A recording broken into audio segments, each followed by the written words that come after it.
今個星期強周記搞乜嘢啊？竟然要辣着火頭咁犀利！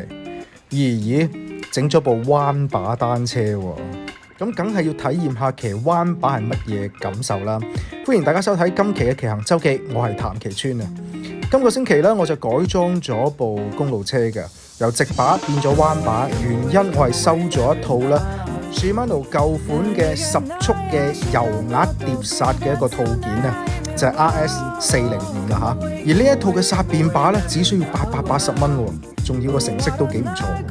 當然佢係有啲瑕疵㗎啦，就係呢一粒嘅注油螺絲啦滑咗牙。聰明如我啦，就揾咗粒10字螺絲咧就代替㗎，因為我度過啊，只需要係5厘嘅長度差唔多嘅螺絲咧就 fit 晒㗎啦。咁除咗咧就換咗手柄之外咧，當然亦都要配埋一個咧就10速嘅後撥咧 Tiagra 4700㗎。睇睇4700嘅一個咧就係換擋嘅效果啊，非常之順暢，不愧為咧 Shimano 嘅一個出品嚟㗎。而我偷懶啦，喺注油嘅時候咧就冇將呢一個剎車片換落嚟嘅，結果咧就污染咗剎車片同埋剎車碟啊，搞到咧就剎車好響啊！有咩辦法咧？我哋首先揾啲酒精去浸一浸呢一啲剎車片先。咁我哋大概浸佢個10分8分鐘啦。浸完之後咧，希望啲酒精可以溶解到咧，就係剎車片上面啲油啊嚇。跟住我哋再去燒一燒啲剎車片，希望高溫咧可以將啲剎車片上邊殘留嘅油咧就全部係揮發晒佢，以及咧就燒晒佢噶。冇錯，2塊剎車片都要燒噶。重複浸泡同埋燒2、3次就冇問題噶啦，非常之正嘅一個效果噶。處理完嘅剎車片啦，真係好似新嘅剎車片一樣嘅喎。唔信你都可以試試。如果你剎車響嘅話咧，先處理咗咧就剎車片先啦。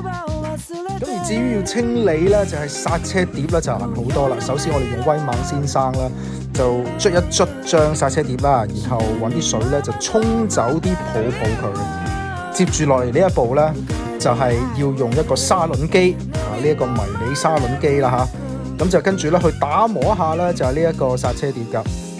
咁啊，將剎車碟嘅兩面啦，接觸剎車片嘅位置咧都打磨一下。打磨完之後咧，有啲好似狗咬咁嘅感覺嚇，但係最緊要有效果就得啦。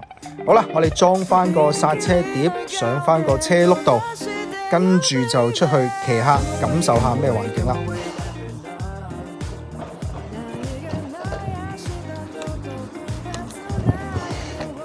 冇晒聲啊，舒服啊！完美解決咗剎車異響嘅問題。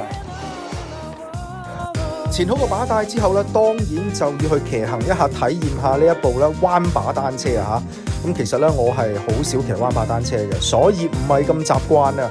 尤其係咧就係兩種握法咧，其實對於個虎口嘅位置咧都有幾重嘅一個咧就承重力壓喺上邊嘅，有少少咧就係攰嚇。希望可以盡快適應到啦。以上就係今個星期騎行周記嘅全部內容啦，多謝晒大家嘅收睇嘅，中意嘅老友記咧記得關注一下，同埋咧就點個讚，最好1件3連埋啦。咁我哋下個星期再見啦，拜拜。